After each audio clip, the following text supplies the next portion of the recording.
All right, so a passport in 10 days, a Panama passport, one of the strongest, right, that you can obtain. And you can obtain this in 10 days, and anyone can obtain this in 10 days. So, no clickbaits, no jokes.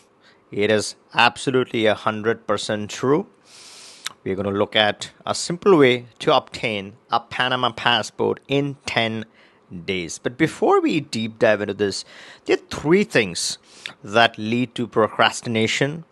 And a lot of people are heavily affected because of procrastination. They aren't able to get stuff done. There are three things that directly affect and cause procrastination. First is imbalance in life.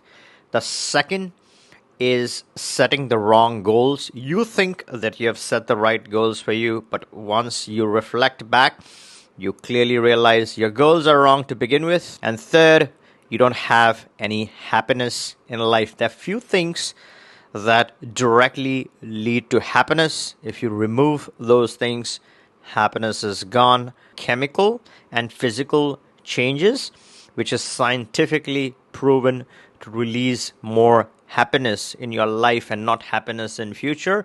Happiness today, which is what matters the most. Now, if you are interested in learning how to get rid of procrastination and get a ton of things done at the same time, I've designed a separate course which guides you through a journey where you're going to learn some critical principles.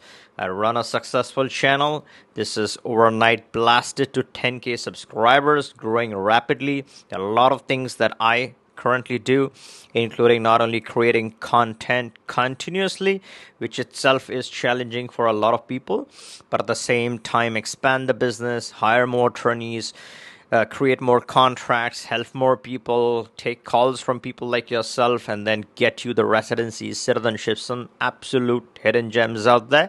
It takes a lot, but it happens quite easily for me. So I've put everything that I have learned, and along with a lot of scientific research that I keep doing all the time. If you are interested, the link is in the description.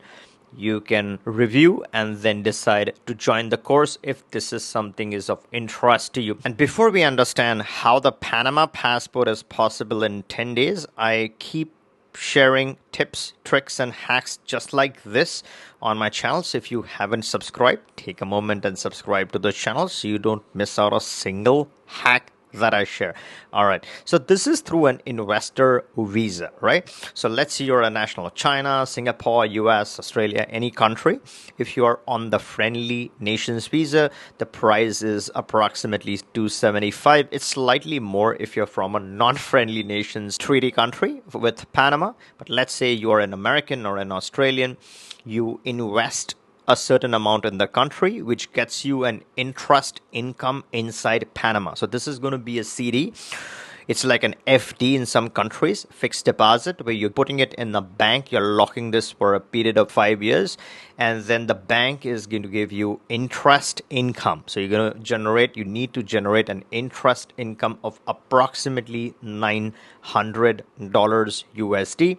If you hit that threshold and you can show the proof in 10 days for investing in this investor visa, with the proof you can apply and acquire the Panamanian travel passport. When I say 10 days, it's give or take 1 or 2 minus. It's an approximate number, but what I'm trying to say is fairly quickly or immediately you can obtain the travel passport. A very important disclaimer here is that this is not a citizenship. You're not going to be a citizen of Panama.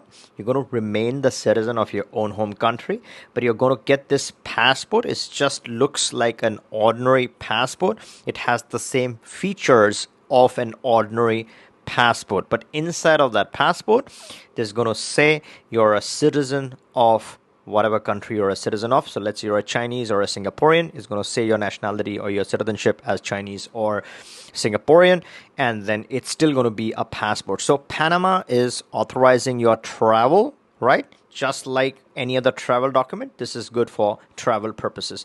Now, there is an inherent risk of traveling with this kind of document. Now, most of the Latin countries, some of them at least, could honor this as a regular passport. They would not care.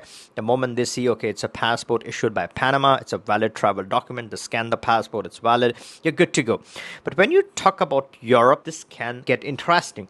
Let's say you're intercepted, they ask you questions, maybe they open up the book, maybe they know the deal, maybe they don't know the deal, but let's say they open up the booklet and they see your citizenship as something else. They might get curious, they might ask you a bunch of questions. The wisest thing to do, just to be on the safer side, is to reach the embassy of the country you're traveling to ahead of time.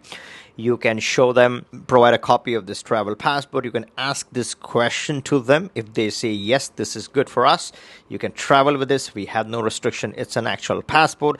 Then you can carry a copy of this printout to the immigration. You can show them, and that might increase your chances and your success rate.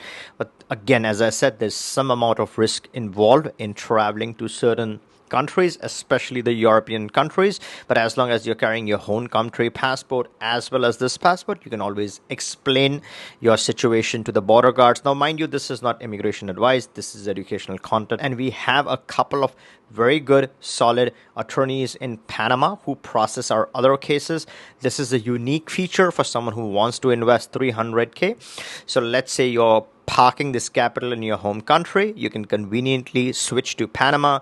Panama operates in USD, so it's a big advantage for any Americans who don't want to lose out on any currency fluctuations. Simply keeping your money safe in Panama gets you the travel passport. The other big thing is they're going to give you interest, right?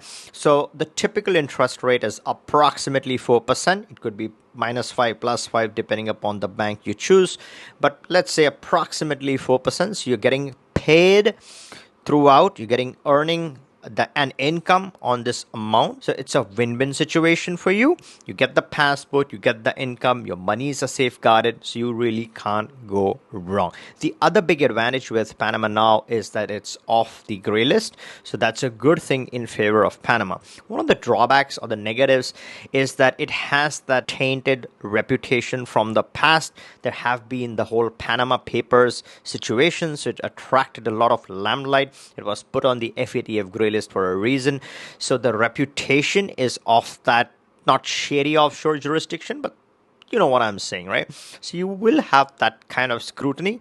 So if you're clean and clear, crystal clear, then this is a straightforward option. But let's say you have certain things going on, you need to solve certain things, then you might not want to attract immediate spotlight on you. This can put you in trouble, right? It could cause auditing, where you don't want to get into unnecessary murky waters if you don't need to. But again, if you're clean and clear, crystal clear, this could be an interesting opportunity at least to consider. If you want to get started with any other residency in Panama or this option, or have more question on how does this work, you can always click the link, book a call with us. We can discuss if this is a good fit for you. This is an interesting use case for someone, let's say, from a country that does not allow dual citizenship but has a weak passport. Let's say it's a Chinese national, right? A classic example. And they want to have that travel flexibility, yet at the same time not renounce the Chinese citizenship. Then this could be an interesting opportunity. It can open the doors. Or let's say you have a Singaporean passport, one of the best passports in the world, or maybe let's say a Japanese passport, and you just want to have an alternate travel document. You don't want your primary document to have all the stamps that you don't need. So you can always use this one as an alternative to your main passport. Of course, I would say that you should carry both together, but when you're presenting, a lot of countries might accept this. The best thing to do is ahead of time, inform the embassy, ask them the question, get the confirmation, carry the printout, just to make your life slightly easier. All right, I hope you liked this video. If you did, give me a thumbs up and catch you in the next one.